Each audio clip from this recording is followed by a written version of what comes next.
This is HBR News number 410. Amazon shuts down smart home. The UN is pure evil.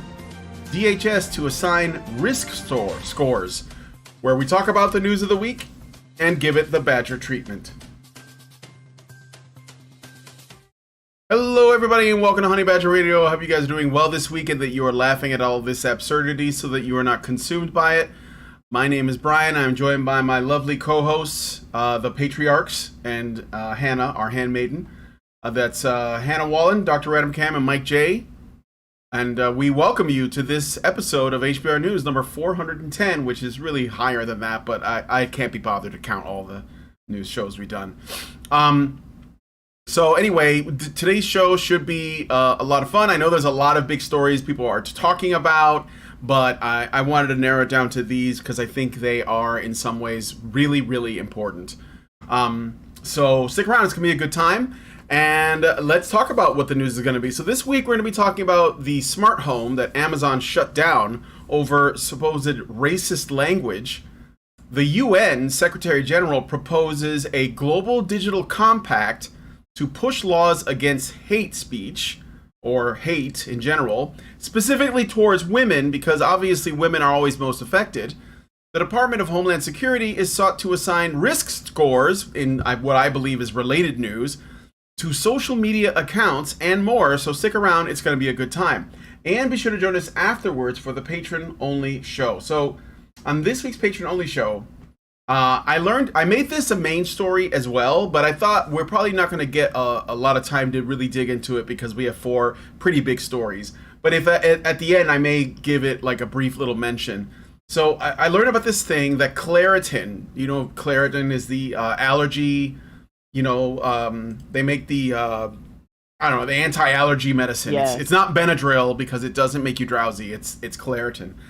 And they have started something called the Diversity Project, which helps to fight pollen levels one female tree at a time. And the theory is, that because of patriarchy, we planted too many male trees. And that's a thing. It's not common because plants, by and large, have both male and female gametes, but there are some trees that are male and some trees that are female, or at least more male and more female.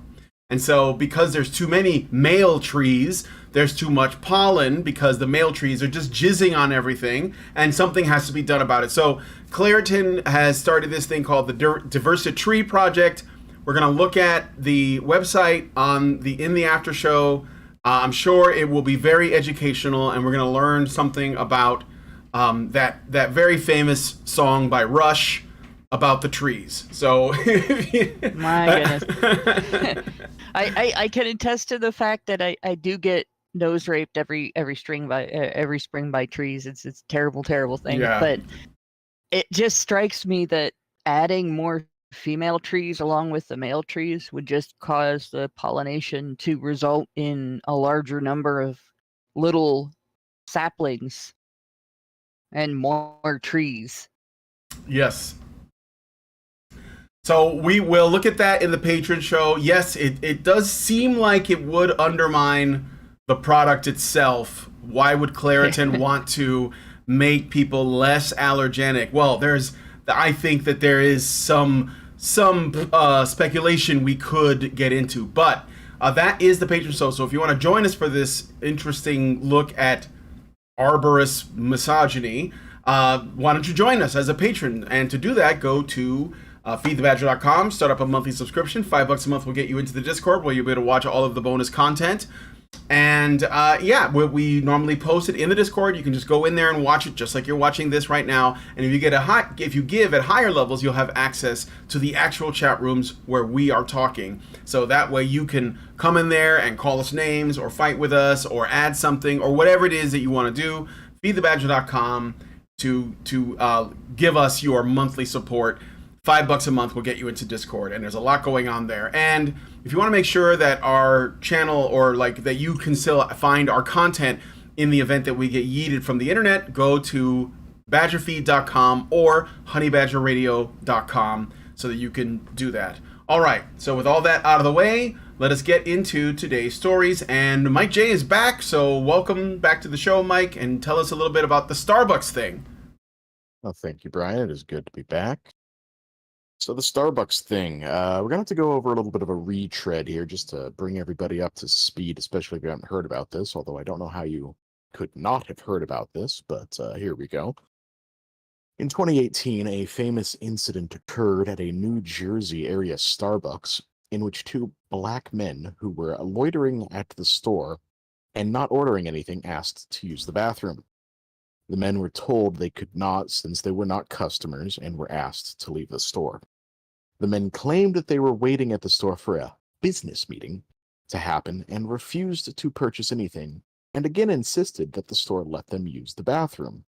Which, just pause the Reddit for a second, I always found it weird, like, if you're such a big, high-power, important business person waiting to do a business meeting, could you not just buy a $2, I don't know, scone? Yeah, right. One Or of maybe those. just, you know, Actually, slide a I don't- buck into the I tip don't. jar and be I don't like, think anything in Starbucks is $2 or less.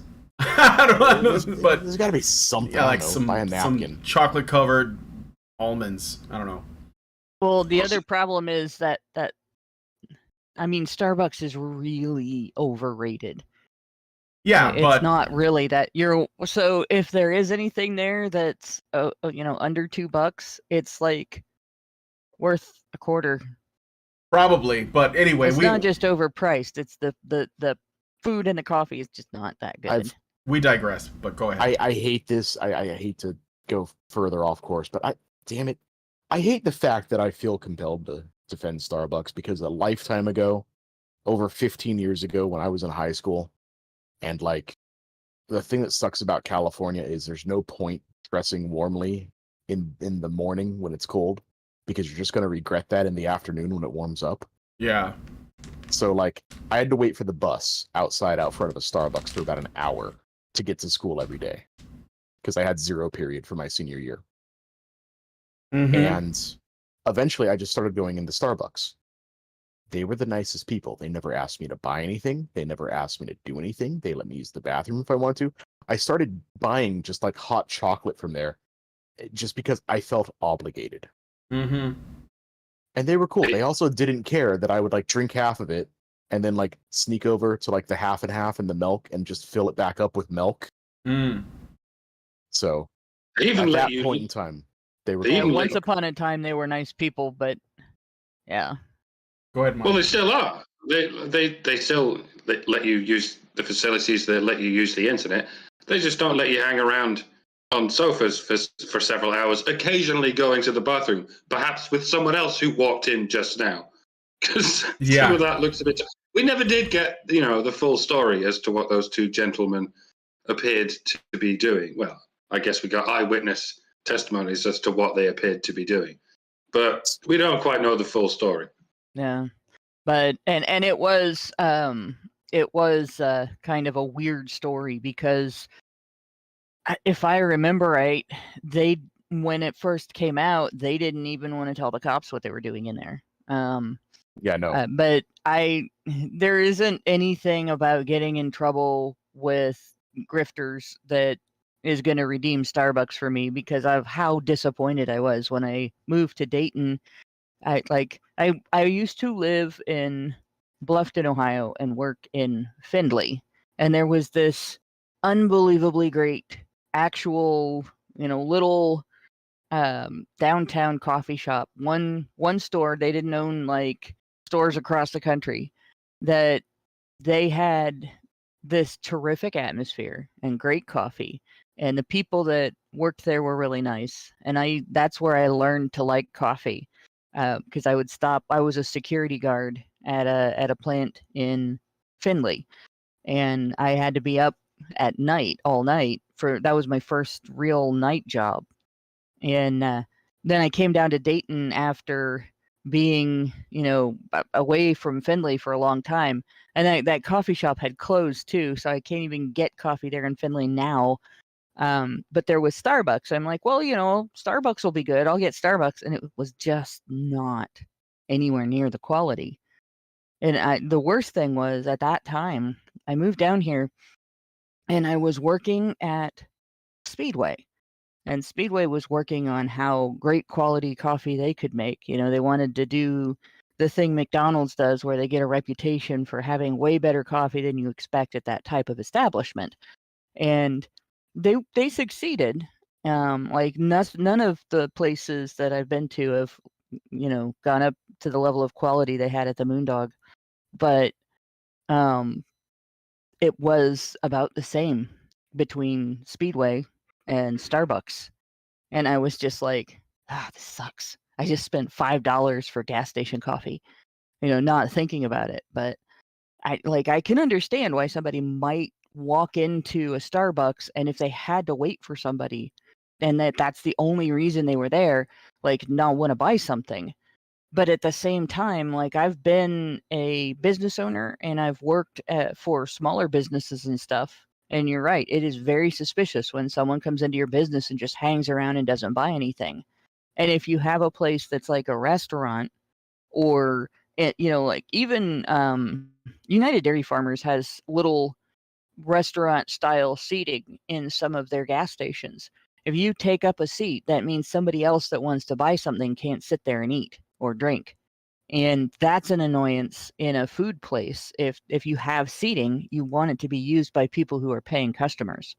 And it's one thing for somebody to come in and wait, 10, 15 minutes. It's another thing for people to start using your facilities, and everything in a facility costs money. And then if you're in a neighborhood where there are people who are less considerate of the facilities, I think I've told enough bathroom stories from Speedway for people to realize, you know what, I don't want people coming in and using our bathroom without having at least some connection, where they paid for something, because gas stations let people do that all the time.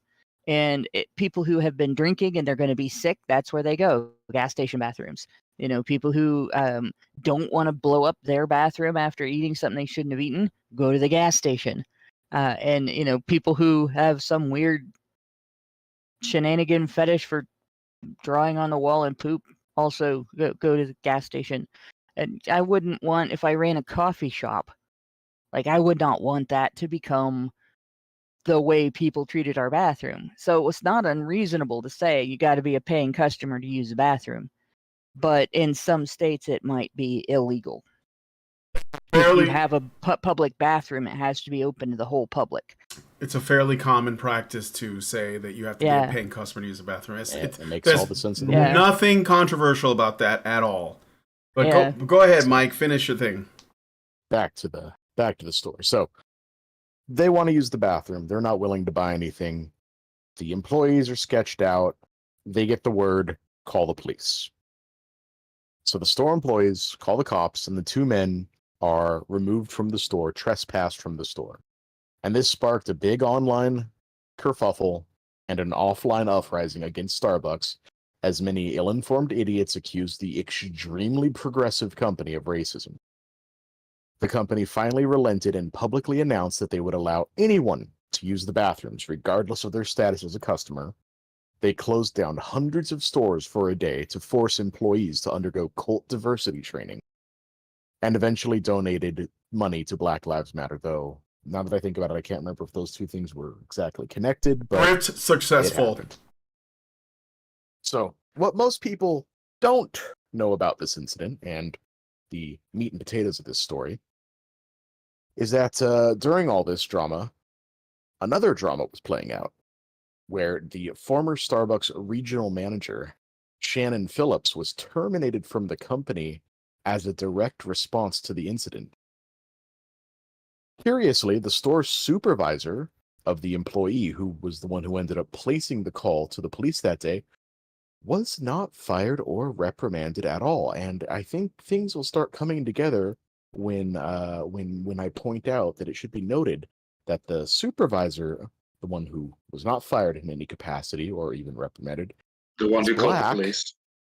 Well, the one who instructed the employee to call the police, I do believe that's how it went, is black, and that this regional manager, Shannon Phillips, is white.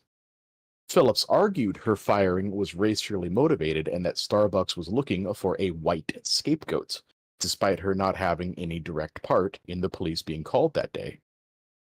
Taking them to court, Starbucks claimed she was a bad employee and a worse manager. But the jury sided with Phillips and her version of events, ultimately awarding her over $25 million in damages. And this is an interesting way of tracking this poisonous ideology, to kind of set the die in the organ system and to see where it goes, to see which institutions and which levels of them are completely captured, which fields of vision or whatever are completely covered, and which areas and sectors of society are still capable of pushing back. I suppose it's no surprise that the boundary at this point is at the level of regional manager. If it's a store manager and they happen to be white or male, that's the scalp we're looking for and we can get.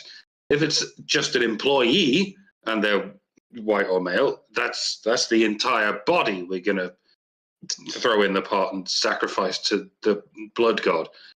If it's the general public and they're white and male, forget about it. That's just the dirt on our shoes. We only think about it for as many seconds as it takes to scrape it off our aforementioned shoes. And needless to say, if you're at the other end of the spectrum, you'll never have to worry about this ideology coming for you. If your name is Biden, you can go ahead and suck the adrenochrome out of live black babies' kidneys every morning, and the worst you'll get is not even a slap on the wrist, but a coy stroke of the shoulder while everyone yells, "Look over there," at that other thing. But here we are. Now we know roughly where the line is at this point, though it is a moving line. If you are a regional manager, then at this point in history, you might have the money and resources to stand your ground and go ahead and say, excuse me, you can't just go around calling people racist and ruining their lives. At least you can't do it to me yet. So now's the time to push back. Upper middle management folks out there, make the most of it, because it won't be long before you get encompassed into the fold as well, into the boundaries of the blob. And then it's time for the ones above you, the corporate managers, to start sweating into their silk handkerchiefs or whatever it is. If you can push back enough, regional managers of the world, if you can get behind a cause that can actually reverse this descent into madness, then you might never fall into the danger zone. And when you've achieved that victory, don't just leave it there, like one rung below you, where the store managers can still be sacrificed to this mob, because then it's still right at your doorstep, where it could still turn around and devour you at any moment, like the blob it is. You need to keep going until the store managers are safe, the line managers are safe, and even the dude who cleans the toilets has the freedom to say out loud, hey, there are two criminals obviously dealing crack in the men's room. Can we maybe do something about it? And then maybe we can have a society again. Maybe we can have nice things again, like coffee. You know, when someone somewhere is allowed to draw the line between the nice thing that is coffee and the nice thing that is crack, even when it's black guys dealing it. I don't know. And I honestly, I think the only thing that saved this regional manager is the fact that she could not be said to be directly involved in the incident, right? I mean, you have a situation there where the training that the staff was acting on was corporate policy, not regional policy, because regional managers do make policy. And I discovered that when I was working at another company that had overlapping regions, or rather regions overlapping a community where I lived. And so if you substituted at a different store, you might be in a different region, and there were some policies that were different in regard to, how you had to handle certain things. And that would have done it. If this policy had been a regional manager policy, she'd have been toast. But since it was corporate, she didn't have anything to do with the situation at all. And she could go into court and say, I had literally nothing to do with the situation. There was no reason to mistake that I had something to do with the situation. I was sacrificed. And that's enough. You go into court, being able to say you were sacrificed, having nothing to do with the situation, then it becomes a question of why. And we are fortunate in the United States that it is still, under the law, considered discrimination to do something like that. And you can at least get your employer on wrongful discharge if they just grab a random person of your skin color to sacrifice because public relations disaster. And that's what happened. So there's at least, even though the court system is profoundly broken and our political system is profoundly broken, there's at least that silver lining that our civil court system does get it right sometimes. So, that was an expensive way for Starbucks to maintain their ESG score and their corporate index score. It only cost them $25.5 million. Which is not a lot for Starbucks, really. No, it's probably not a lot for Starbucks, but it's good for this woman to fight this, because too many people, you know, when this shit happens to them, they just kind of buckle and say, well, I guess I was being racist. And she finally said, you know what? This is bullshit. And not just because, you know, it didn't operate at her level. I mean, why? It went to her because she's white. They targeted her because she's white. They didn't do it for any other reason. Somebody had to go. They were making a giant stink about it. The race hustlers were out there. The guys that were inside the Starbucks conducting business, they were just using their victimhood as a weapon, just like feminists do. It's the same tactics. And this woman finally said, you know what, this is not fair. But the truth is, that never should have been a story to begin with. Never. It never should have been a story. I guarantee you that the employee that made the call was not white. The manager was not white. That's why they didn't go after them. They went after the regional because that was the first white person up on the chain that they could target. And that was and that's what they call anti-racism. Like it's ridiculous. This should never have happened to begin with. I will not make any excuses for these people. They are awful. This is awful behavior. No one should be doing this. And frankly, it pisses me off, like, a lot. You know, I go to Starbucks sometimes. I don't really care about the quality of the company. They have a right to exist and not have to deal with these people harassing them and using their own retarded ideology against them. Sorry for saying the R word. That might get us in trouble. I guess it's like the thing you can't say now. But yeah, I mean, like, this weaponization of victimhood, it has to end. I mean, I feel like I've been spinning my wheels and talking about this for, like, on this show for 10 years. And so, like, so I'm glad that she did this. I hope more people follow suit. I do think that a lot of people are really getting tired of this stuff, you know, and it's exhausting. I mean, Starbucks, like, recently removed or banned, I don't know if banned is the right word, but they basically, like, no longer display the pride flags this month. They had them taken down. And of course, like, the G-Mafia got mad about it, but it's like, people are sick of this. Sick of it. Like, find some joy in your life and live it. Stop forcing your shit on everybody.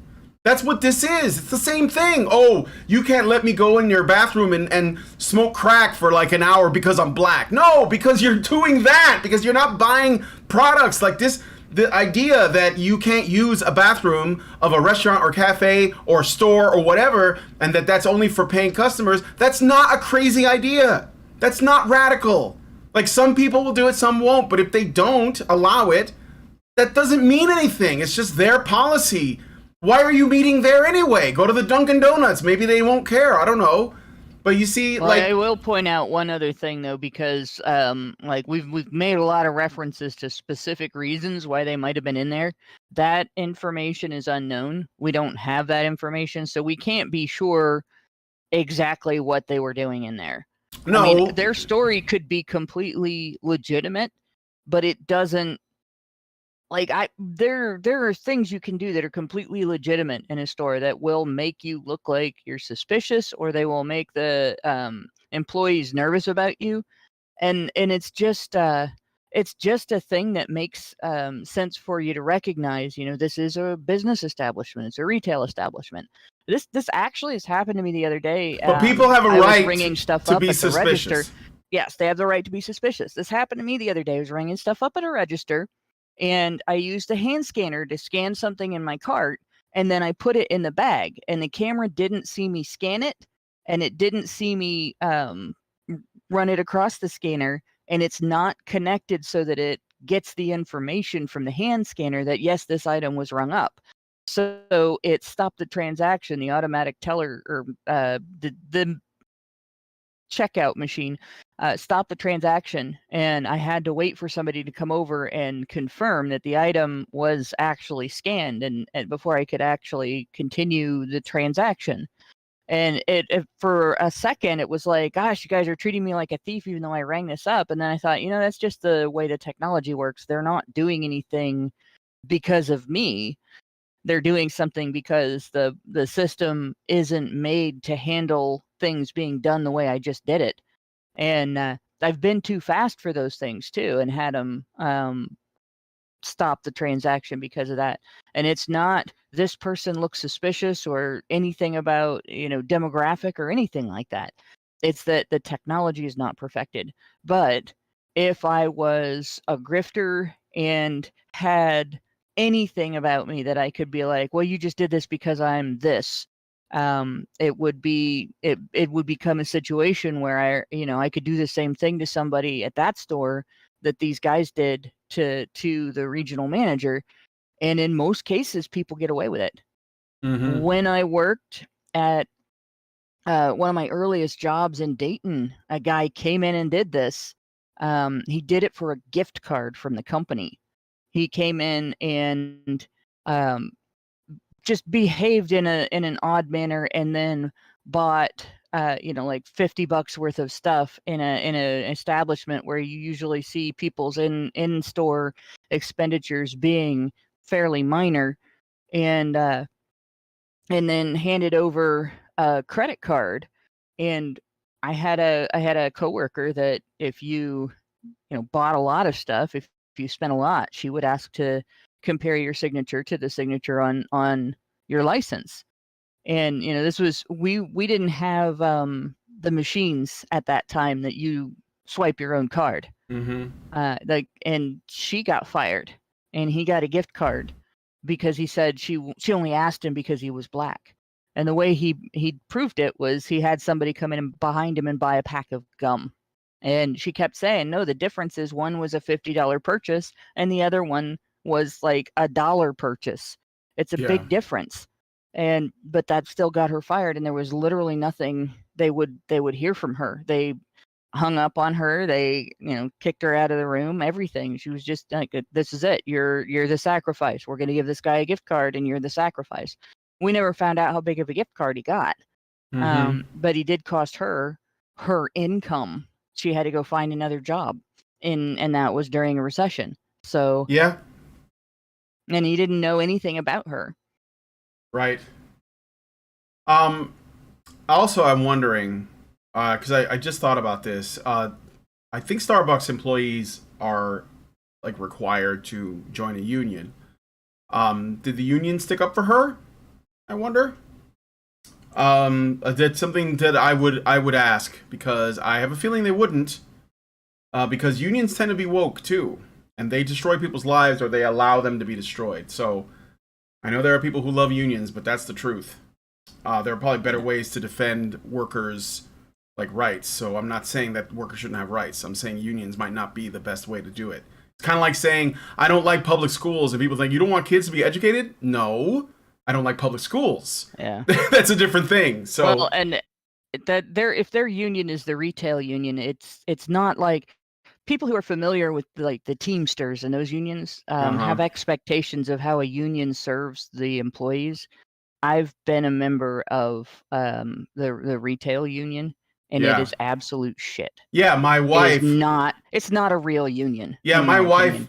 wife worked at a grocery store when we were in Chicago, and she had like the union. There was no choice in it. You had to join it, and it didn't do Right, you anything have for to. her. They didn't do anything for her. So I'm That's saying called a like, closed shop. yeah. So anyway, I'm wondering about that because Um, it looks like she may have had to fight this battle on her own. And I will point out also, because Cockpit Monkey said, "Well, stop using self-checkout. They don't pay you, and you don't get to use the break room." Well, the answer to that is, in a lot of the stores in my neighborhood, like they're eliminating jobs in neighborhoods like mine before they eliminate jobs in neighborhoods that where your rent is double or triple mine. There is no regular checkout.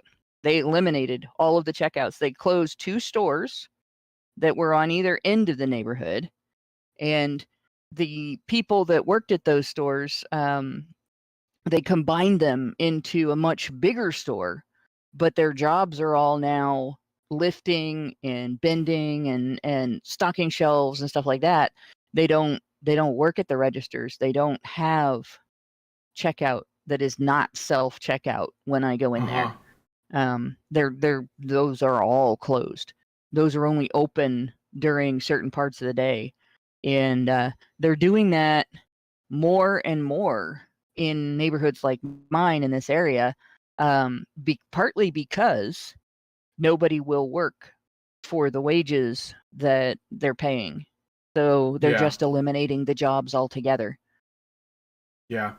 Yeah, I mean, where I work, or not work, where I shop, there's a Food Lion, and the Food Lion doesn't have any self checkout, so I prefer going there over any other place. It's also the closest.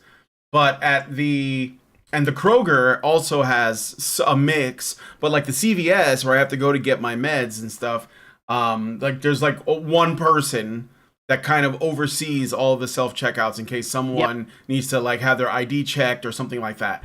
So yeah, that's true that it's happening, but like in the cases where there is one, I would agree that maybe you should just go with the human being, because a lot of times the self checkouts have glitches and problems, or like I bought some Benadryl because I need to I have an allergy, so I bought some Benadryl today, and the machine, I was buying it with the auto, and it was like saying, "Oh, you need someone to come over and like scan their your ID or whatever. You have to get your age checked because you're too we don't have ID for this Benadryl," which I didn't know there was an age limit on, but there you go. Oh yeah, here's why. There's this trend now, and this is really boy. dangerous and stupid. Oh boy, I know this. And I'm not gonna get into the whole rabbit hole of the Hat Man and all that shit, right?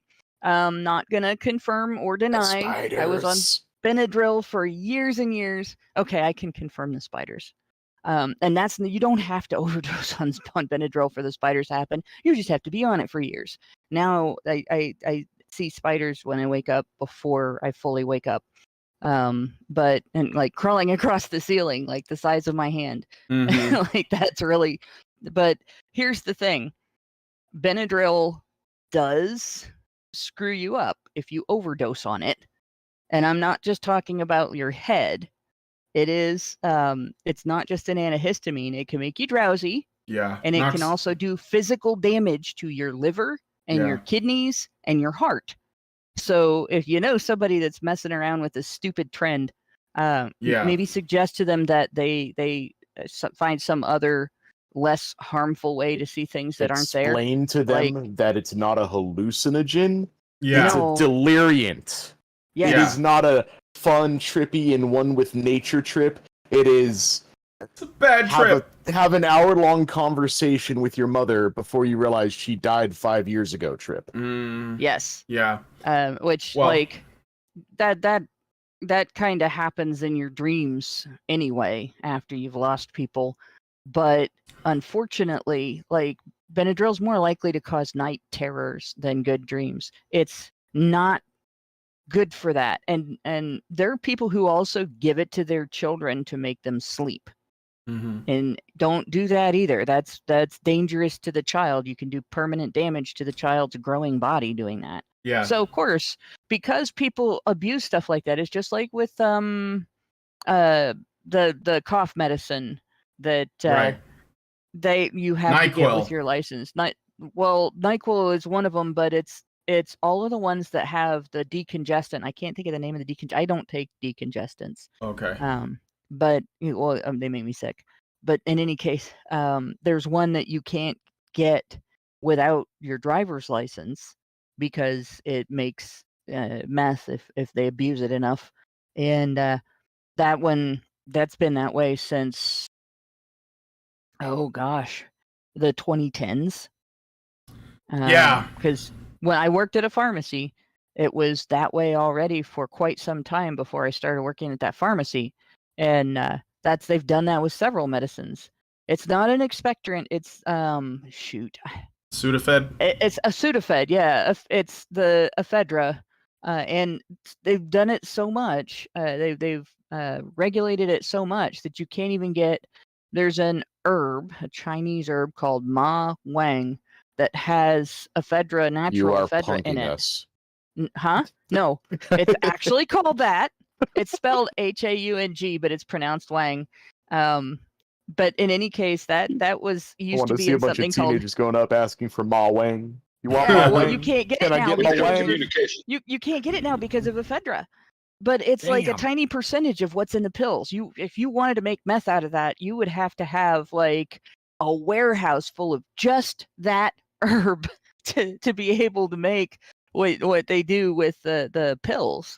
But because of all this, like the bottom line, what I'm getting at with the Benadryl and all that shit is this is a result of trying to regulate people's entertainment seeking and using substances and stuff, and it doesn't work. And all it ends up doing is inconveniencing people at the cash register where they have to turn over their license. But it doesn't actually prevent drug use. It doesn't prevent purchasing enough to make the bad shit out of it. None of that. Yeah. So. All right. We got to move on to the next story, but before we got some super chats. Yeah, I was gonna say before that I have some super chows and stuff, so I'm gonna read through these really quick. All right, so I got an anonymous super chow yesterday, so I might as well just read it for $5. Yesterday we did a show talking about how there is going to be a Velma season 2, and I wanted to discuss like how to do parody well.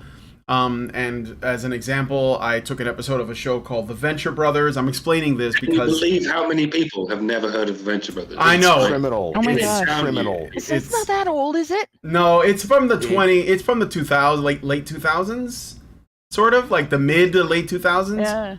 So 2005, something like that.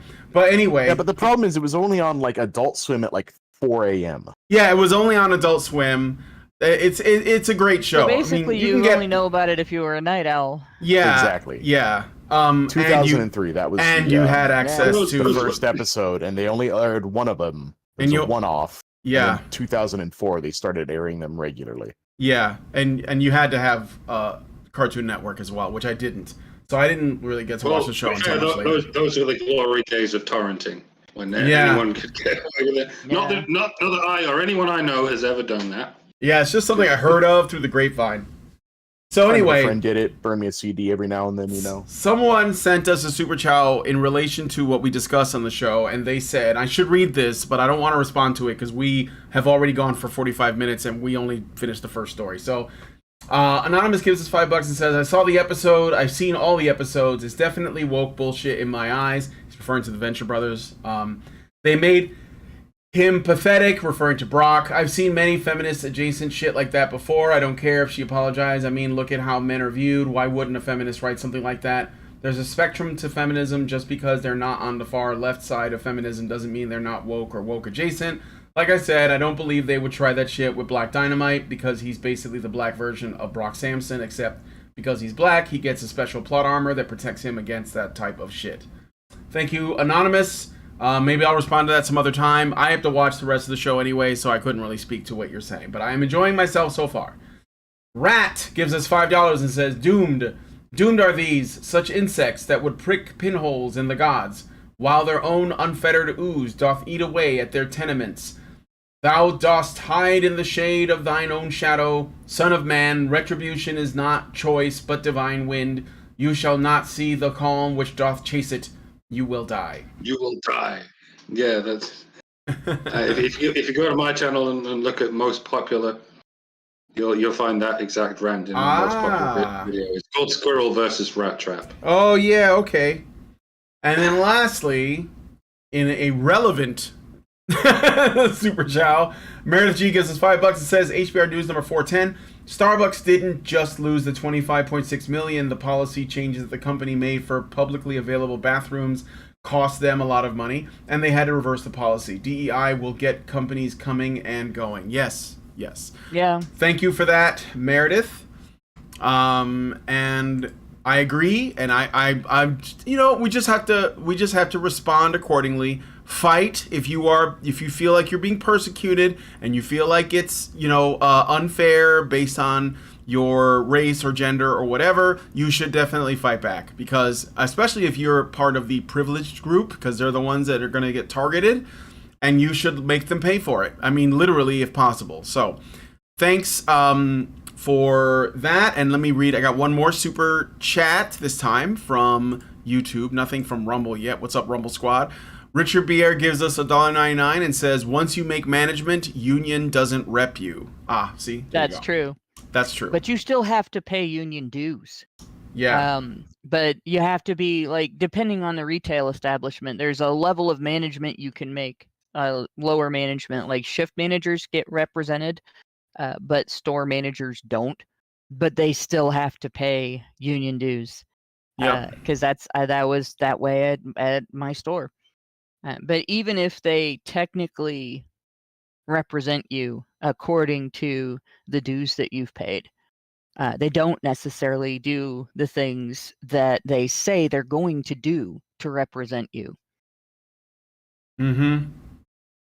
And I will say, I was working at a union retail establishment when Walmart's employees started agitating locally here in the Dayton area for unionization. And they came to our union meetings and they found out, I don't know if they did unionize or not, but they found out they already made more money per hour at their jobs than we were making at our union jobs. That's how effective the retail union is. I'm shocked. I tell you, shocked. All right, so let us know what you guys think about this in the comments. We're going to move on to the next story. We're going to talk a little bit about Amazon. So, Mike J., I'm going to give you the floor again. So once again, similar kind of story here. And this one's going to go a little bit long. I wrote it yesterday, and then I added an addendum, and then today I decided I could do better. And it got a little long in the tooth, but there's a lot here that needs saying. All right, we won't interrupt. Just go ahead and read through it. Brandon Jackson, who lives in Baltimore, Maryland, was puzzled when he came home to discover that all of his smart devices that were connected through his Amazon Echo were not working. Jackson, who owned what is referred to as a smart house, had most of the common household amenities such as security cameras and lighting connected to other devices for ease of use, ultimately united through some sort of Amazon product, so it's all there in one convenient package to work through. But with his Amazon devices not functioning, that caused other smart devices to either not work or become harder to access. Thinking that this must have been the fault of a hacked or otherwise compromised email, Jackson checked but found everything fine. Calling Amazon themselves also proved fruitless in restoring his services, but the Amazon rep did tell him how to proceed. The rep explained that an Amazon executive had emailed him a phone number and he was to call it. Contacting the Amazon exec, Jackson was met with a mild amount of hostility as he was asked if he knew why his services were terminated.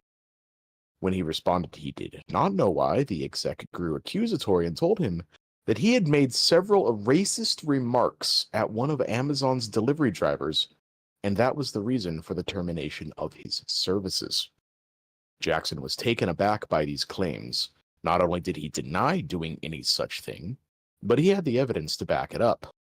As his home camera system could prove, no one was home at the time of the incident, and the only thing that the delivery driver could have heard was Jackson's automated response, which replies, "Excuse me, can I help you?"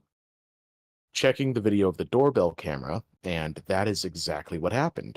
Jackson noted that the delivery man was wearing headphones at the time and must have misinterpreted what was said by the automated doorbell system. One small aside, something I didn't learn until earlier here, or later, I should say.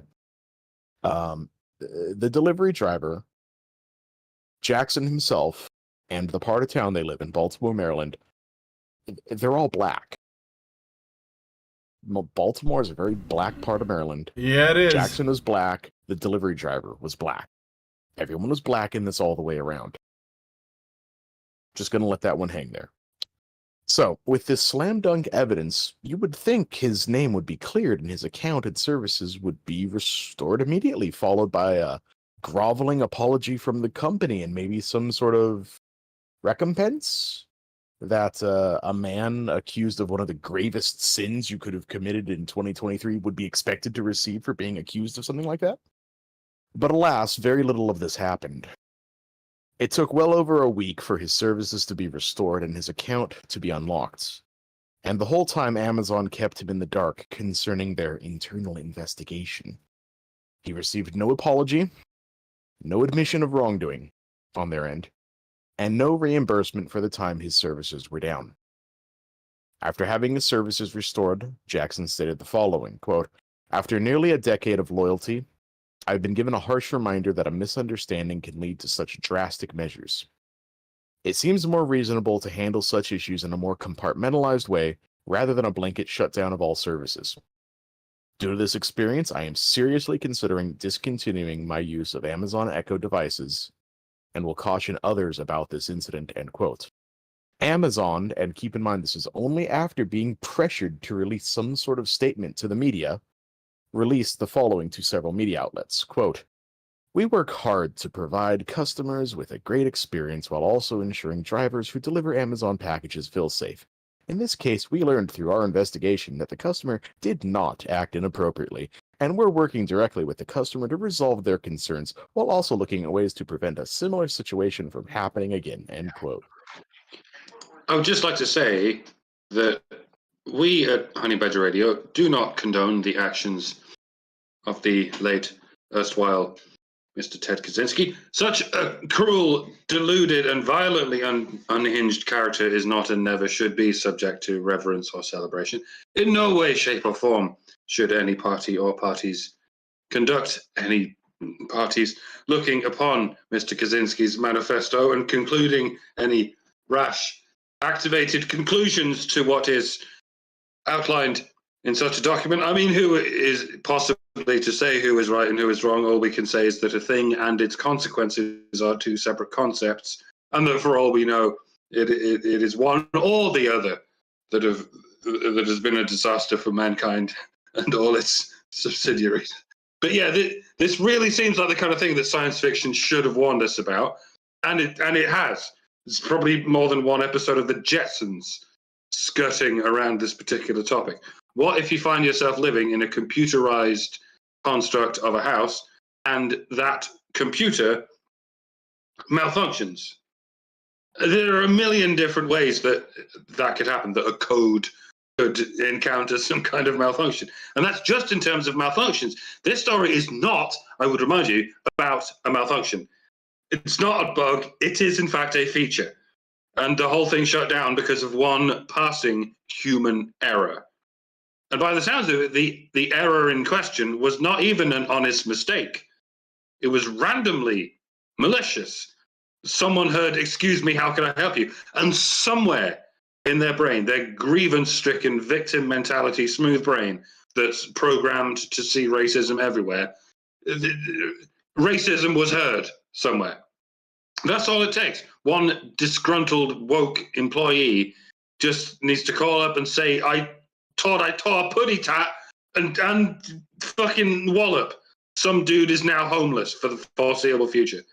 And if that's all it takes, imagine what kind of internet scams are going to flock into this brave new world of opportunity. It's already disturbingly easy for some desk monkey in Calcutta to remotely lock you out of your computer. Well, if your computer is your house, guess what they can do? I'm very sorry, Ethel, but you're locked out of your house and your cat is going to slowly starve to death along with your 2 visiting grandchildren, unless you buy 10 gift cards from Amazon and give me the redemption codes, yes? And again, that's just the illegitimate scams. I'm sat here imagining what criminals might do with smart homes in the future, but it's nothing compared to what's happening right now in the present, and apparently above board and perfectly legally. If someone falsely accuses you of racism, if some random dog's body Jobsworth falsely accuses you of racism, then you have to jump through a series of hoops just to enter your own home. Imagine if a regional manager accuses you of racism and that accusation sticks. Then what? Then you just have to find another home. I guess you got to start all over again. Sorry, Amazon owns this house now.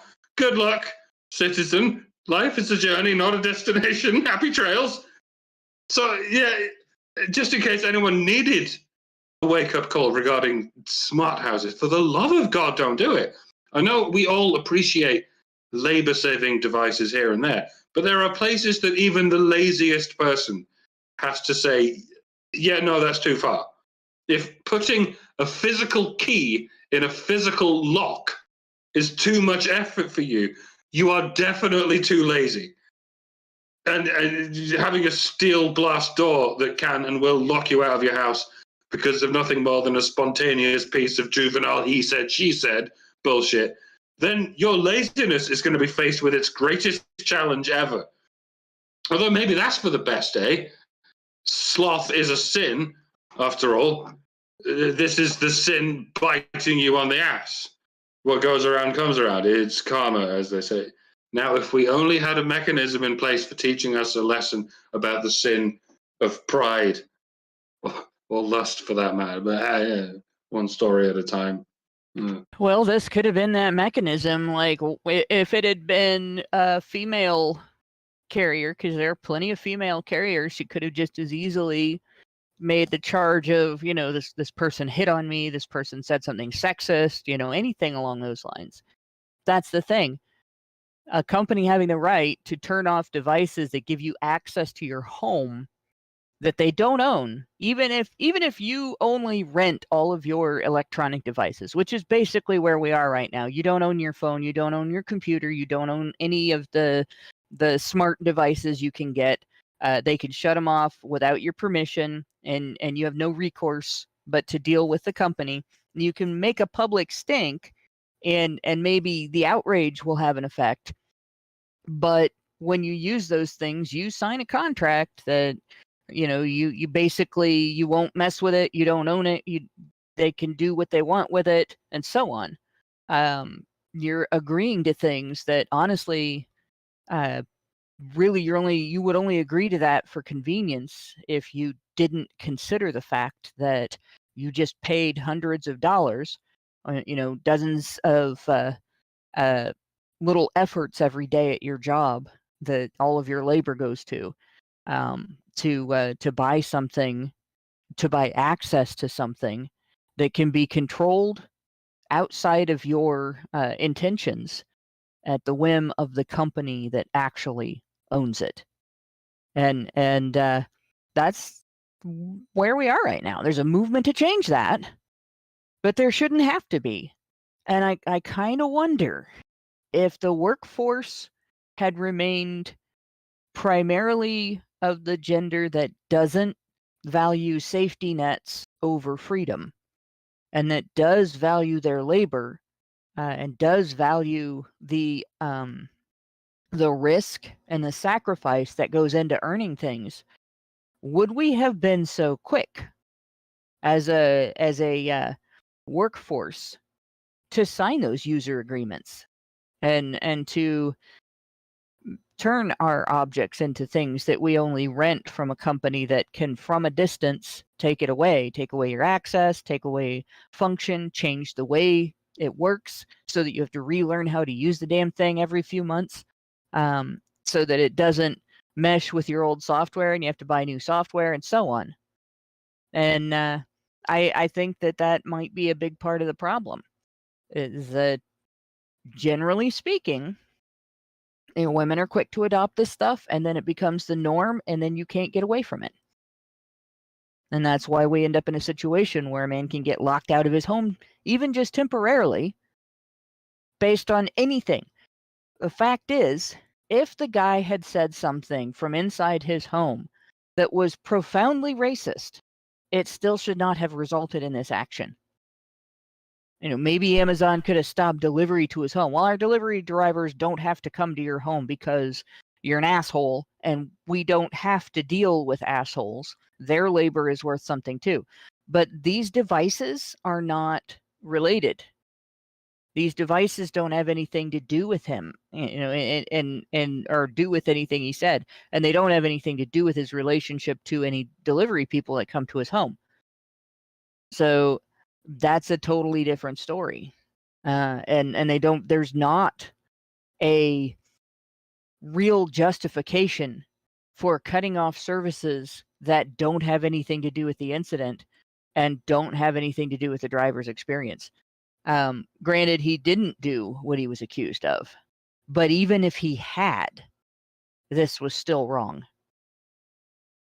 Yeah, exactly. It really doesn't matter. At the end of the day, what this says is that guy doesn't own that smart home. Amazon does. So that means that he's giving them money for something that doesn't belong to him.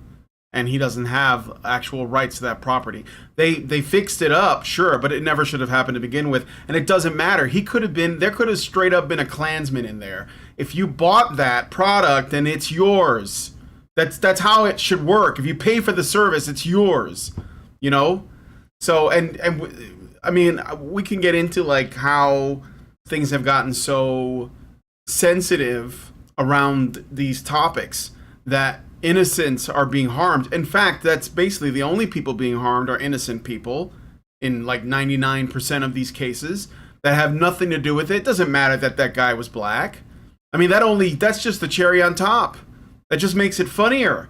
But it shouldn't matter. He could be a white redneck with a swastika on his arm. I don't care. If he's paying for the service, he should get the service. So the only thing that you really should be thinking about is not whether or not all of the factors that Amazon responded to are valid, or if there would be a scenario where they could be valid. The only thing you should be thinking about is, why is it people are giving money to a gigantic $1 trillion corporation for something that they don't actually own, that Amazon can take from them at any point?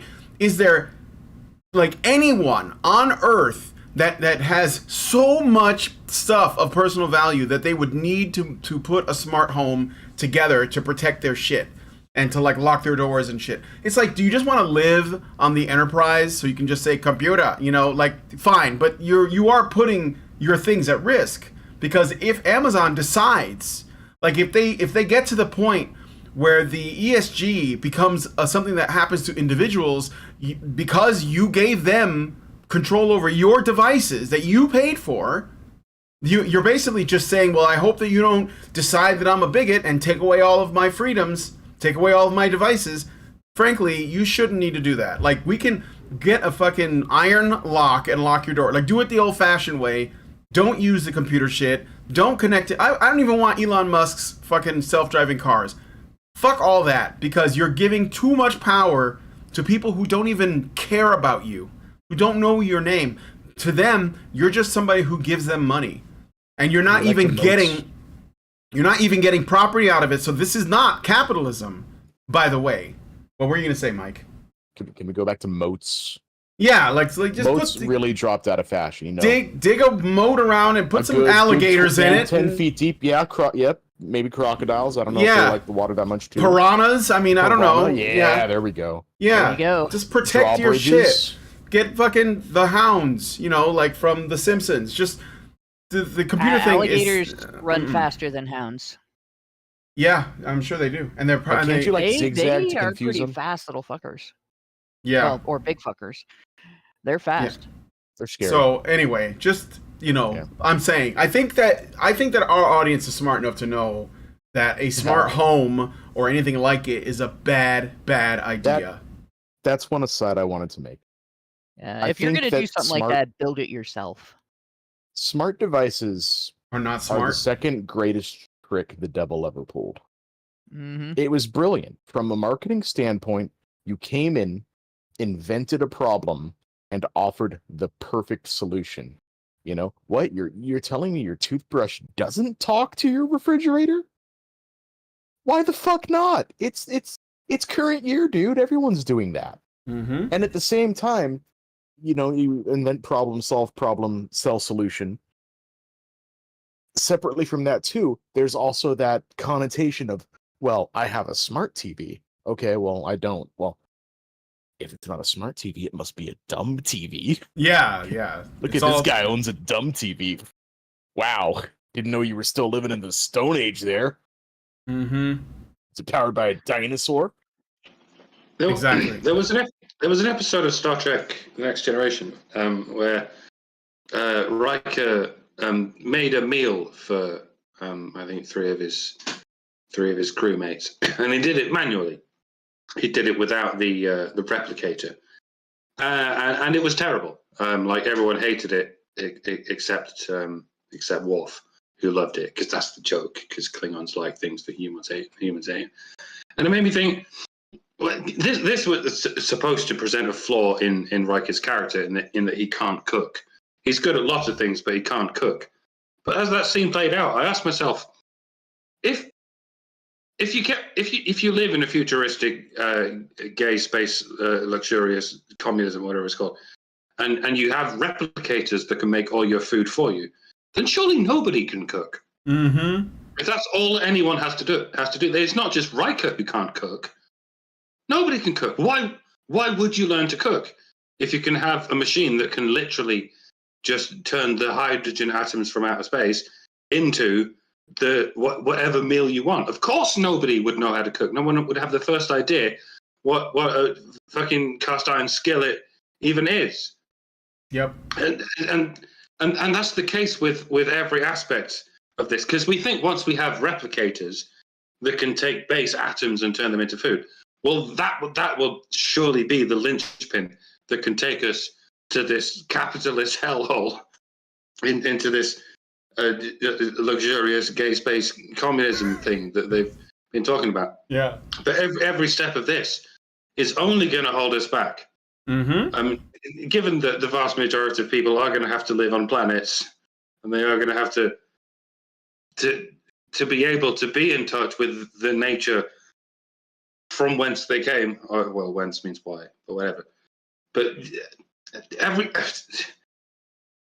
the idea that people would be able to live this futuristic environment without being in touch with how to at least. I'm not talking about being a Bear Grylls. I'm not talking about being able to live in the jungle, Right. just on your own. Yeah. Just having But- some basic skills like growing livestock or hunting. Yeah, and it's so difficult to walk the line between these technological advances that are obviously life-changingly important.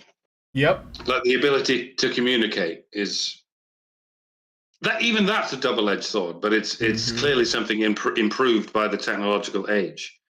Yep. But not everything is.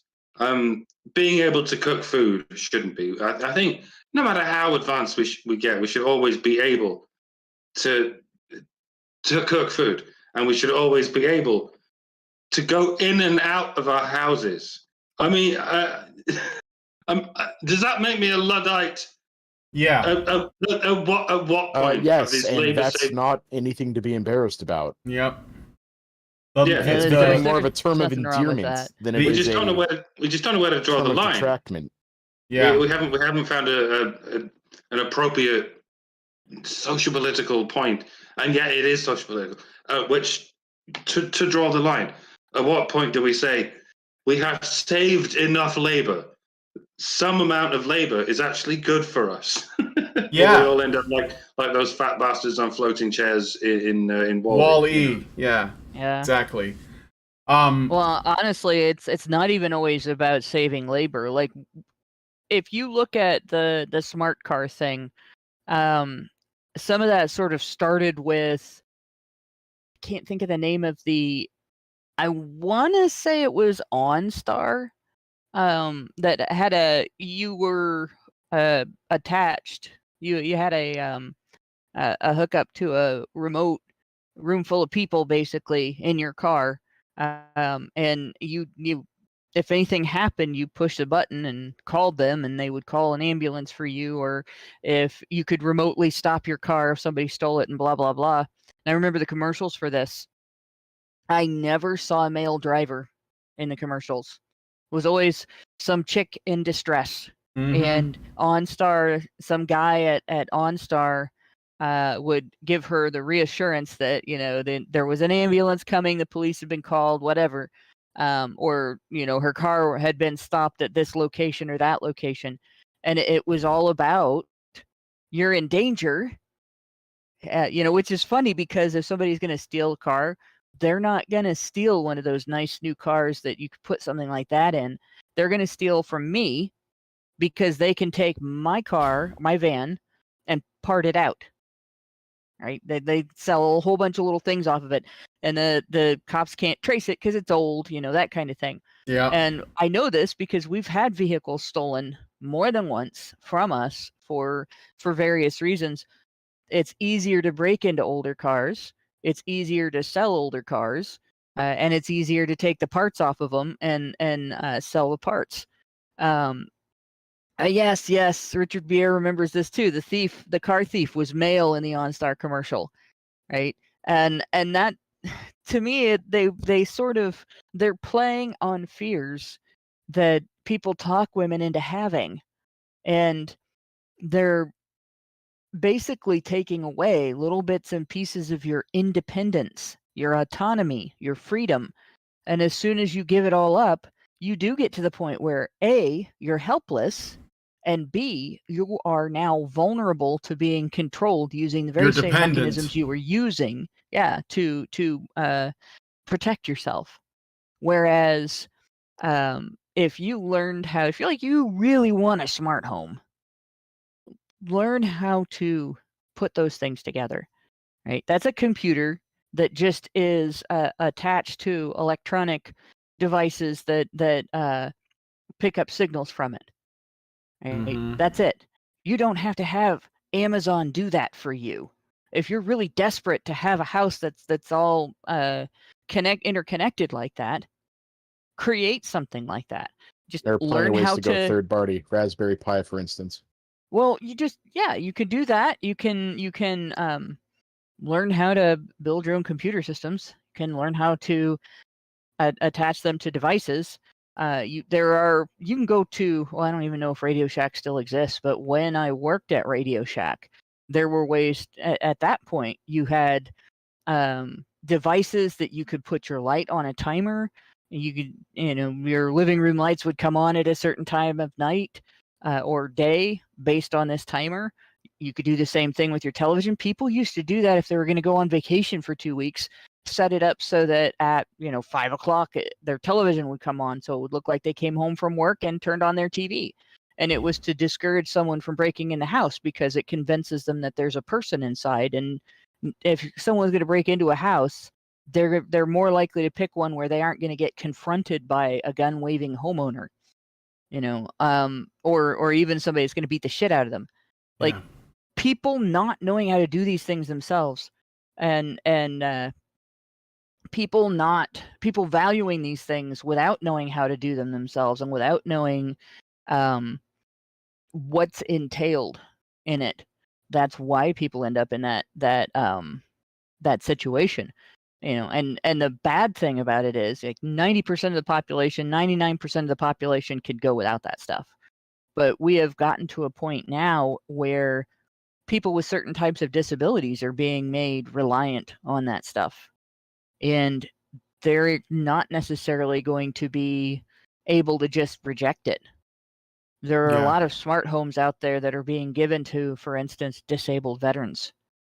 And they aren't necessarily going to be able to turn around and say, well, I'm going to get rid of all this stuff and still live in this home. and maybe attached to a device to get them into or out of a house that they may otherwise not have the mobility to enter if you can't go upstairs. So there are things like that like we can't tolerate this. But at the same time, if people just reject it and put pressure on these companies, then you're not just protecting yourself and your freedom. You are also protecting people who cannot turn this stuff down. Yeah. I just say be discerning. Look at the individual things and say, well, do I really need that? And decide based on that. And if you feel like what you're getting is going to give you less control over your own property, I would certainly question that as well. So that's why I don't use Mac products, by the way, because Apple, they basically like make everything, its own sort of ecosystem. So if you need repairs, you have to go to the Apple store. If you need, or you invalidate your warranty. If you need parts, you have to buy them right from Apple. Like, that's the way that they do it. And at least with a PC, you can do whatever. You can get Linux. You can buy your parts from wherever you want and build your own shit. That's the freedom that I would like. So I kind of started it with when I decided never to buy Apple products. And I don't want to appeal to literal definitions, but Apple marketed themselves as being different from a personal computer. Yes. Because an Apple is not a personal computer. An Apple is not your computer. It's Apple's computer. Yes. So anyway, let us know what you guys think about this in the comments. What do you think about smart devices? We know they've gone too far, but I guess the question is, where do you draw the line? Some people don't want to use smartphones anymore. Some people ban Apple products. Some people would stop at the smart home or the smart car. Let us know what you guys think about that in the comments. All right, so I got some super chats. We're going to move on to the next story. Richard Beer gives us $1.99 and says, I'm sorry, Dave. I can't do that. Hal 9000. And then he gives another $1.99 and says, I know what you said, Dave. I saw your lips moving. All right. So have you ever tried saying that to an Alexa? I tried that once. I tried to catch an Alexa out by saying, Alexa, open the pod bay doors. And she went, I'm sorry, Dave. I'm afraid I'm not Hal. I'm like, you smart ass motherfucker. Yeah, there's some Easter eggs. If I actually had pod bay doors, you wouldn't be opening them right now. You'd be giving me lip. Next time, ask her if the slow blade penetrates the shield. See if she gets that one. All right. So, next story. The UN Secretary General Antonio Guterres, pictured here, proposed a Global Digital Compact, GDC, for international laws against hate and lies online, or misinformation. In a tweet announcing the compact, he wrote, quote, the proliferation of hate and lies in the digital space is causing grave global harm. This clear and present global threat demands clear and coordinated global action. We don't have a moment to lose. Wow, there's a lot being said there that's kind of not being said, but it's there.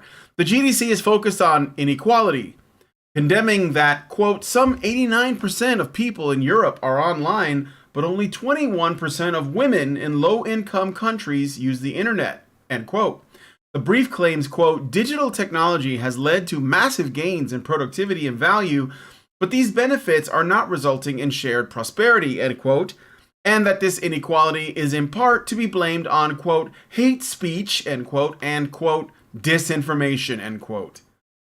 The GDC says to counter the serious risks to human rights is to build a robust accountability criteria and standards for digital platforms and users to address disinformation, hate speech, and other harmful online content. However, the writers of the UN report admitted that the distinction between mis- and disinformation can be subtle and difficult to determine. But trust us, we know what we're doing, without providing any further details. The UN has condemned and criticism of international climate change policy, which the board sees as settled science.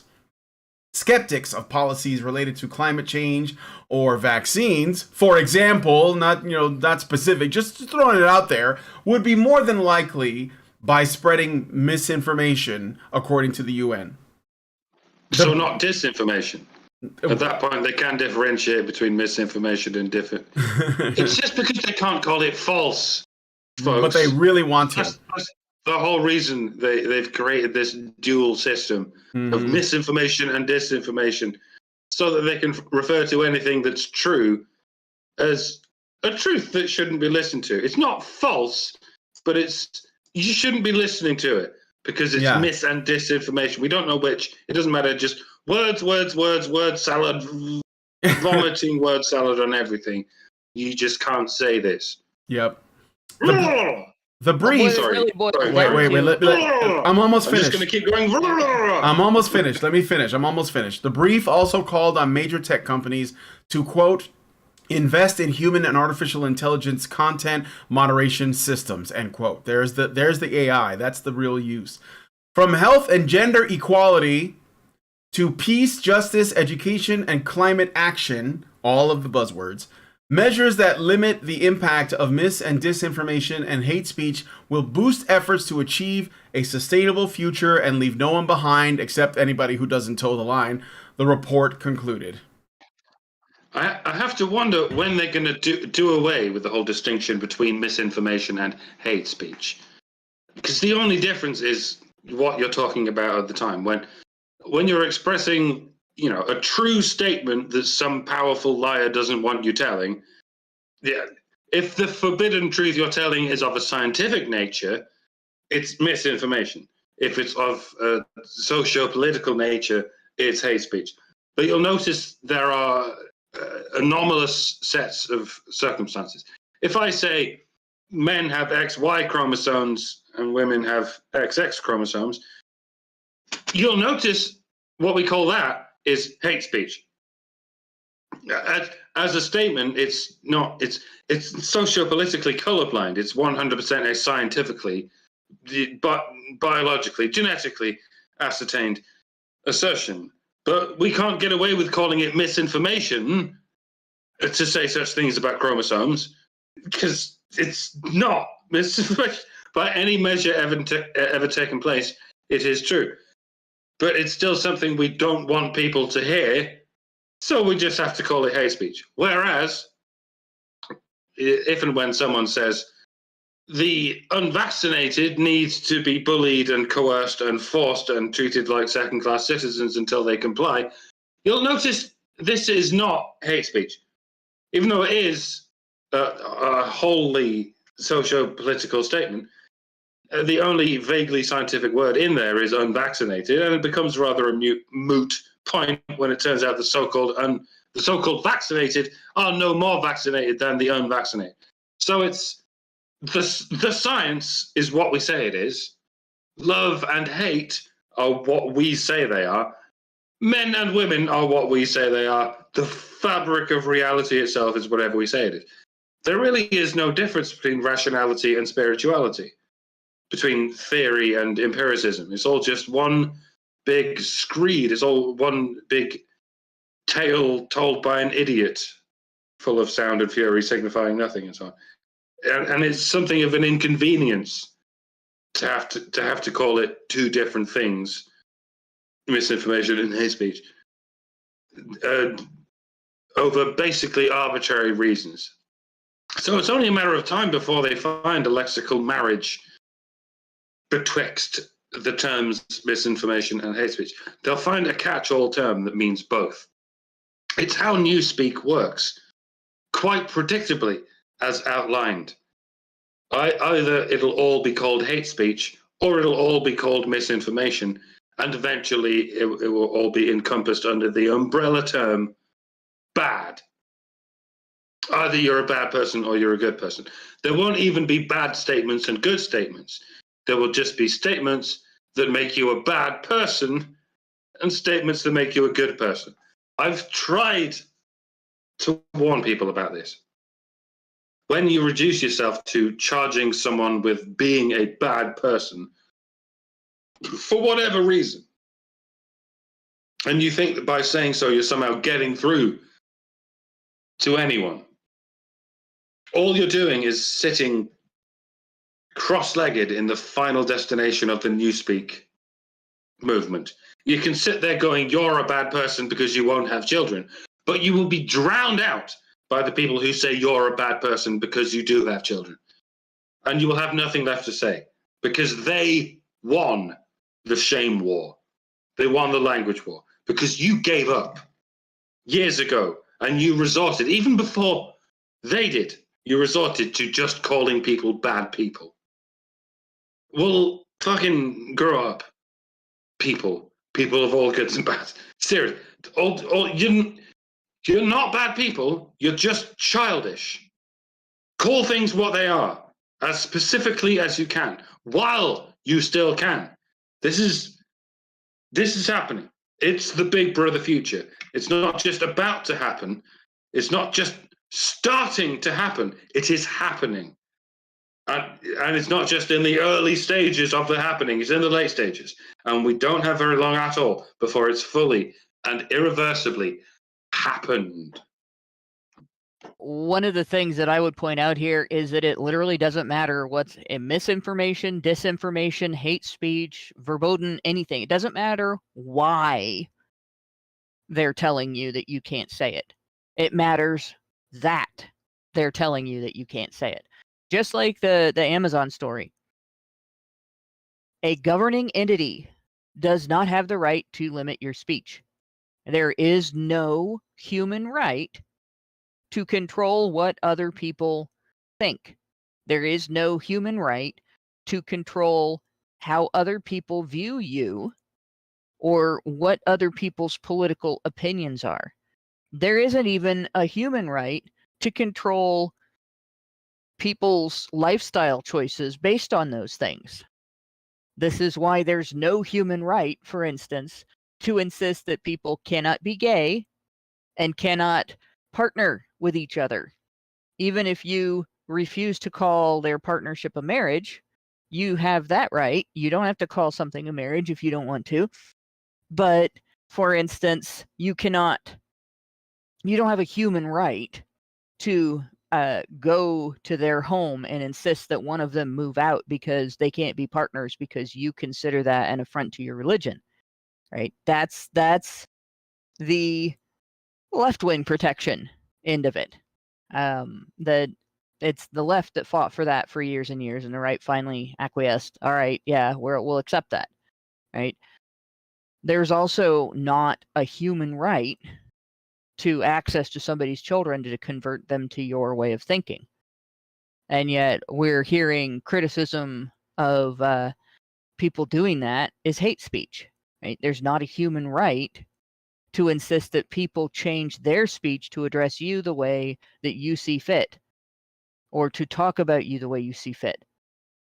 There's that does not exist as a human right. And yet we're being told that it does. That it's hate speech if somebody doesn't use your pronouns or if somebody doesn't say nice things about you because of your demographic. Or if you're not allowed to say mean things about certain demographics because they're privileged. Right? That is bullshit.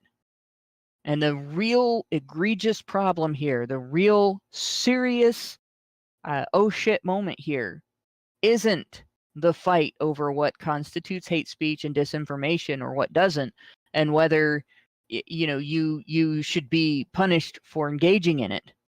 None of that matters. It's all in the weeds.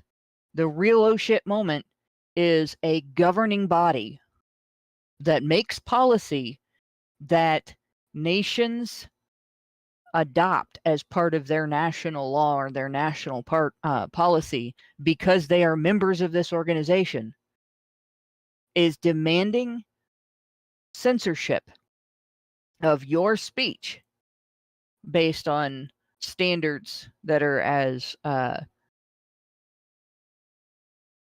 vague and malleable as disinformation, misinformation, and hate speech. And it wouldn't matter what they called them. There should be no censorship that's attached to any governing body. There should be no organization of that. And frankly, any non-government organization, any corporate organization or any political organization should not want that, because that would affect their consumers, their loyalists, for forever. So there is just no looking at this without recognizing that your human right to observe and draw conclusions about reality as you see it, and then talk about those conclusions based on your assessment and not somebody telling you what to think and what to say, is under attack. And honestly, the best solution the United States could do is to simply leave the UN, defund it, stop paying dues, stop being a member, stop listening to them, don't be involved anymore. And that's where we should be pressuring our politicians. Yep. Because this is the kind of shit the UN is doing now. It's not doing good things for people. It's not helping people. It's not doing anything for us. And it's not helping us do anything for people in need around the world that we can't do without the UN. So why are we even involved in this organization? They are trying to undercut our sovereignty as a nation, and they're making a demand that policy be adopted that goes directly against our Constitution. They're unelected too. So, I mean, not that matters, because again, it's a violation.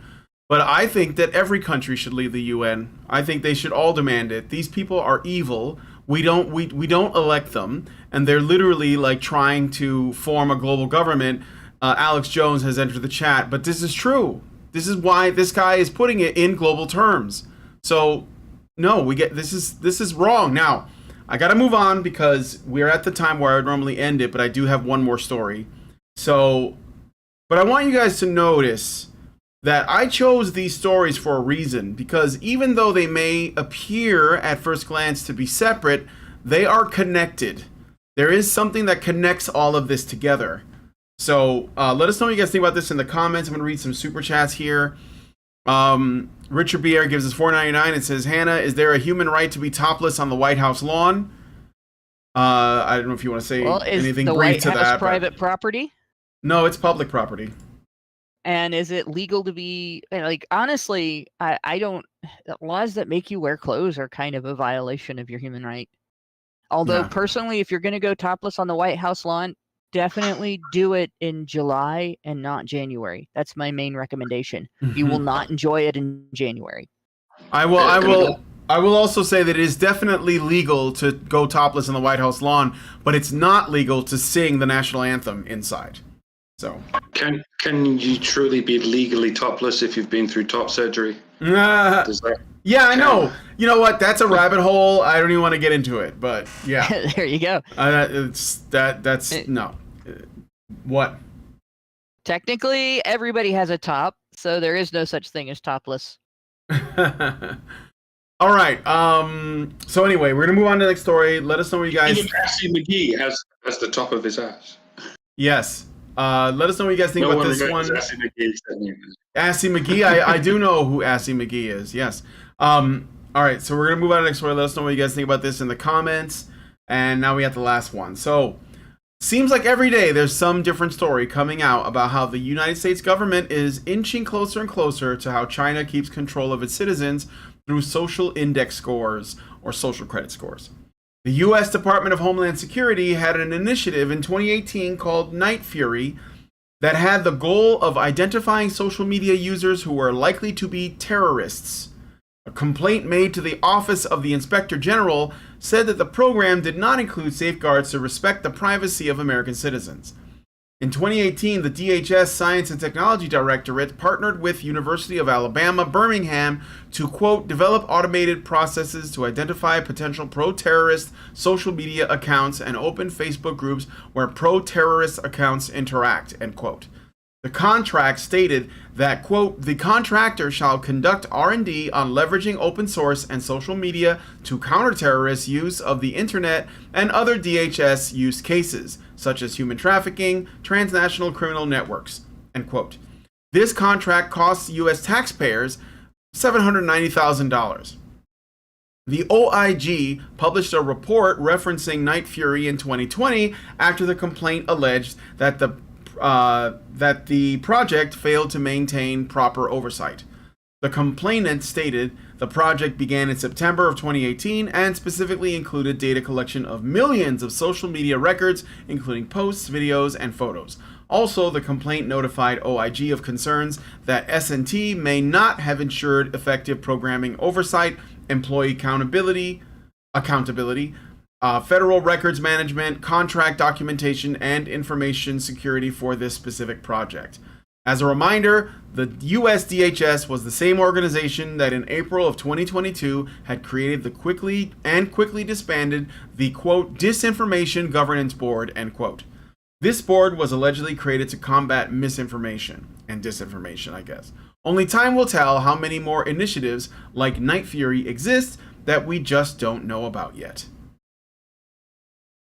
So you guys seeing the pattern of all of these stories, like what they have in common, where they're sort of linked together, the threads of this particular web? Yeah, Okay. it's all about taking away your individual autonomy, your individual rights, your freedom of speech, your right to observe and draw conclusions about reality, and handing them over to a governing body. In the United States, that is in direct violation to our constitutionally protected rights and liberties. And they're just basically using social justice as the roadmap. So do you think that like this thing where they're tracking down terrorists, do you think that they're gonna, like, I don't know, go after Antifa? Do you think that's gonna happen? No, because Antifa is just an idea. It's not actually a group. That's right. Do you think they're gonna go after Black Lives Matter? No, they're necessary. We need them to fight against injustice. Do you think they're gonna come after men's rights activists? No, that actually is a thing. That's not just an idea. It's a terrorist group, and we've completely defeated it. But you must all be afraid of them. Yes. Don't you remember, like, when they were like trying to gas everybody up, like ISIS, hey, is the new thing. It's this new thing. Like, you know, we just had this underground seal open, like the tomb of Tutankhamun, and out marched, like 100 D50 new shock troopers of ISIS-K. And I remember looking at that like really high definition 4K teaser trailer that I guess they released and going like, wow, out there is some US government department really justifying their budget. Yeah. But it's not that. This is the thing. The underlying motive behind the social justice narrative is getting people to be afraid of each other. And this is gendered as well. Once again, I remind everybody, men are more likely to try to handle shit. They're more likely to be diplomacy, minded with each other, figure things out, try to find a way to live in peace. And they're also more likely to refuse to give up freedom for security because they will handle shit instead of running away from it and being afraid of it. Women are more likely to give up their own freedom and that of other people for safety nets and convenience. And so we are in a situation where the people who are more likely to shape the social order of things, to determine what is accepted and what isn't in the culture you live in, right? The openers and closers of the Overton window, the ones who move it left and right and up and down, are more likely to give up your freedom so that they can feel secure. And that's the worst part. Like, you don't hear these people talking about being safe. They believe in a right to feel safe, which is not the same thing. And in fact, the safer you feel, the greater likelihood that you're wrong. You're not safe. So this is basically a result of women giving up your freedom for social safety, for the feeling of security. A feeling of security, but not physical safety, not economic safety, and not political safety. Mm-hmm. Just a set of rules that it's easier for them to navigate than it is for you to navigate. Anything that can make you feel safe can also make you feel threatened. It all depends on the scale and the nature of the scale at the time and in the place. Like, maybe your man makes you feel safe, but he could also make you feel threatened. Maybe your tribe can make you feel safe, but it can also make you feel threatened. Maybe your nation can, and so on and so forth. And maybe the globalist tyranny that is descending upon you can make you feel safe, but can also threaten you. I guess you need to appraise all these things on their own terms. Like, how much does this globalist government descending upon you actually care about you as an individual? And how much does the man in your life actually care about you as an individual? It's up to you to figure it out, ladies.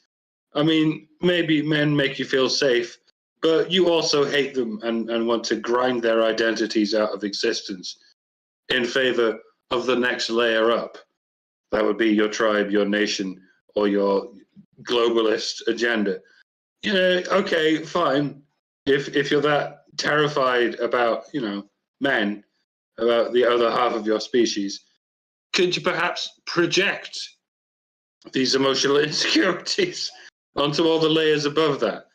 To what degree can you predict that the globalist government that is descending upon you might be just as scary as that man in your life who wants to provide for you and protect you? Is that, I mean, can you at least be consistent with your criticisms? That would be nice. That would be a good first step. I mean, it sounds obvious to us, and we're just screaming into the well that we think normies will be at the other end of, but I don't know. Agreed. Yep. All right. Anybody else have any thoughts on this? I mean, this is just emotionally exhausting for me. So We're too overprotective of little girls. yeah, and that's what leads to this. It's a lot. Life is a lot easier as an adult if you first learn to throw a punch, and then you learn to take a punch, and then you learn how to avoid coming to blows in the first place. yes.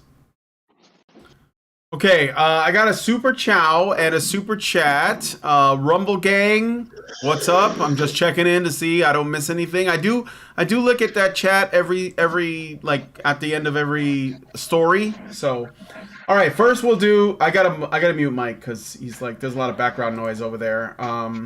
Mike, could you mute? Could you mute? Sorry. Oh, that's okay. All right, Rorschach Snow gives us $10 and says, this is super chat. I wanted to reply to the show from a few days ago. In regards to the gay masculine men helping lesbian socio-political robber barons, their simping may be partly built in, but I think it may also be part Mean Girls in-group survival tactic. Better to a part of the plastics than not. Or you mean like, it's better to be by the side of the devil instead of in his path? I mean, that might be the case. I think that you're referring to the Douglas Murray, Julie Bindel thing, I assume. And just briefly on that, I think I like Douglas Murray still. Like, I disagree with his sort of takes in that conversation. I think that the way he sees it is it's about tactics. So he's like, well, I'll side with the feminists if it like accomplishes the goal of doing something about the G Mafia. But I think that it's a mistake. I think that Julie Bindel is the reason why there's a G Mafia. And he needs to like recognize that, and she will deny it till the cows come home. But she is the reason that we're in this mess. The feminists caused this. They started this. So, and he just needs to wake up to it. So there you go. It's a direct result of feminist intersectionality. Yeah. And the thing is, it's definitely not instinctive. Because if you look at gynocentrism and what people refer to as natural gynocentrism, it all revolves around protecting the golden uterus, not just the gender, not the prettiness of women, not the femininity of women, but specifically women's reproductive capacity and women's childcare capacity. So it's about women's utility to children. So it's child centrism or gene centrism. It is not something that is inevitable, and it isn't something that necessarily translates into a natural tendency to just defend and protect because women are women. And it's the reason it's important to recognize that is because it does give us the power to overcome automatically siding with women on things just because they're women. And that includes feminists, lesbians, political lesbians, and other groups that are female-centric and female-focused. You don't have to do that.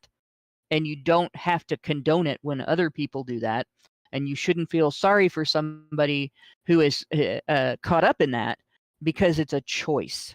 It may be a badly informed choice. It may be they may be culturally predisposed to it, but they should be able to get past it, and you should be able to help them get past it. Yeah. Much like our universities are being strangled by ivy, and it's considered a status symbol for some reason. Like, look how much ivy we've got strangling our buildings. In much the same way society is being strangled by a certain poison ivy. And some people like Douglas Murray have started to notice. And they're appealing to the Julie Bindels of the world, saying, this poison ivy has become a problem. You're in charge of, the roots. I mean, here's me trying to cull the leaves of this poison ivy. But I understand you, Julie Bindel, are in charge of the roots. Can you maybe help us? And she's going to go, yeah, we'll keep planting these roots. And Murray's like, no, do that. But then it's over, and she's just planting my roots. But no one's looking at the seeds. No one except us here at Hannah Badger Radio. We're going, well, the way ivy works is while it's strangling your buildings and whatever infrastructure you're in, it's also spreading seeds to grow ever more of this poison ivy. And we're sat here saying, all right, here are the seeds. Here are how you prevent the seeds from being continually planted in your civilization. And nobody's talking to us because it hasn't even occurred to them that the problem goes down as deeply as seeds. They're like, let's cull the flowers, let's cull the leaves, let's negotiate with the roots. Yeah. But everyone's far too busy dealing with those with those surface problems to actually deal with the seeds of the problem. Yeah. We're the only ones dealing with the seeds of the problem, and we've been shadow banned and throttled and buried deep into the fossil soil, so that no one can ever find us. Yep. And yeah, we're doomed. That's it's probably only going to get worse. That's why I keep asking you guys to follow us on Rumble. There really aren't many free speech platforms that actually believe in free speech. So please do that, because if you take all the stuff that's going on, all the stories I just covered from Amazon, this is like a big tech thing, like trying to fight against racism. And then there's the corporate thing with Starbucks and the United Nations, and then like the feds. And I mean, not just the FBI and the CIA in America. I'm sure that there's equivalent things going on all over the world. It's only a matter of time, and probably a very short amount of time, before we're gone from YouTube. So please follow us on Rumble. I mean, maybe it's a lot of effort. It's just one website away.